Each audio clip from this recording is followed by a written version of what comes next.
Telangana rising global summit లో hero Chiranjeevi మాట్లాడుతున్నారు. Live లో చూద్దాం.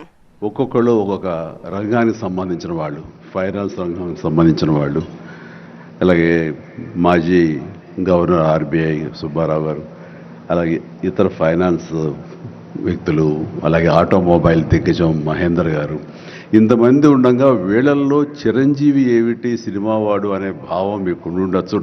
మీకు కదా, నాకే ఉంది. అది నేను ఎంతో ఇక్కడ ఫిట్ అవుతాను అని నాకే అనిపించచ్చు.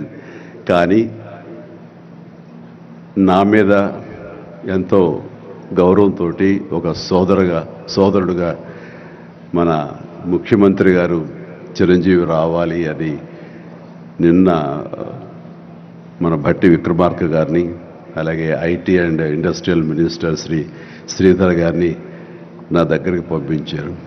సరిగ్గా వాళ్ళు వచ్చే సమయానికి ఏ పొజిషన్లో నాకు తెలుసా అండి, ఎవరో అమ్మాయితో డ్యాన్స్ వేస్తూ ఉన్నాను. చాలా ఇబ్బంది అనిపించింది అన్నపూర్ణ స్టూడియోలో. సో ఆ సమయంలో వాళ్ళిద్దరిని కూర్చోబెట్టి షూటింగ్ ఆపేయంట్రా అని చెప్పి వారి ఇచ్చిన తర్వాత అంత ఆప్యాయంగా నన్ను ఆహ్వానిస్తుంటే, ఇంత గొప్ప సభకి, ఇలాంటి ఒక గొప్ప గ్లోబల్ సమిట్కి, తెలంగాణ రైజింగ్ అంటూ ఒక గొప్ప ఇనిషియేషన్కి 2047 ఇది ఎట్లాగ ఉండాలి అనే ఆ ఊహ తన బ్రెయిన్ చైల్డ్ అయినటువంటి మన ముఖ్యమంత్రి గారు ఆహ్వానిస్తే అది చాలా ప్రివిలేజ్డ్గా ఫీల్ అయ్యాను, ఎంతో గౌరవంగా ఫీల్ అయ్యాను, ఎంతో ఆనందంగా ఉన్నాను. మీ అందరితో పాటు ఈరోజు ఇక్కడ నేను పార్టిసిపేట్ చేయడం అనేది నాకు దక్కిన గొప్ప అవకాశం, గొప్ప అదృష్టంగా నేను భావిస్తున్నాను. అయితే ఇక్కడ కేవలం చిరంజీవికి మాత్రమే ఇచ్చారు, అందుకే చిరంజీవిని ఆహ్వానించి అక్కడ కూర్చోబెట్టారు అని నేను అనుకోవటం లేదు.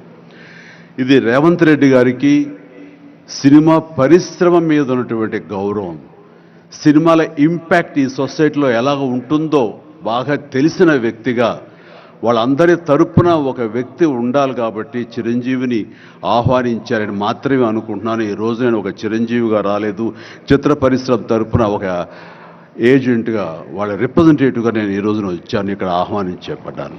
కాబట్టి దానికి ప్రత్యేకించి పరిశ్రమ తరపున శ్రీ రేవంత్ రెడ్డి గారికి మనస్ఫూర్తిగా నా హృదయపూర్వక ధన్యవాదాలు తెలియజేస్తున్నాను.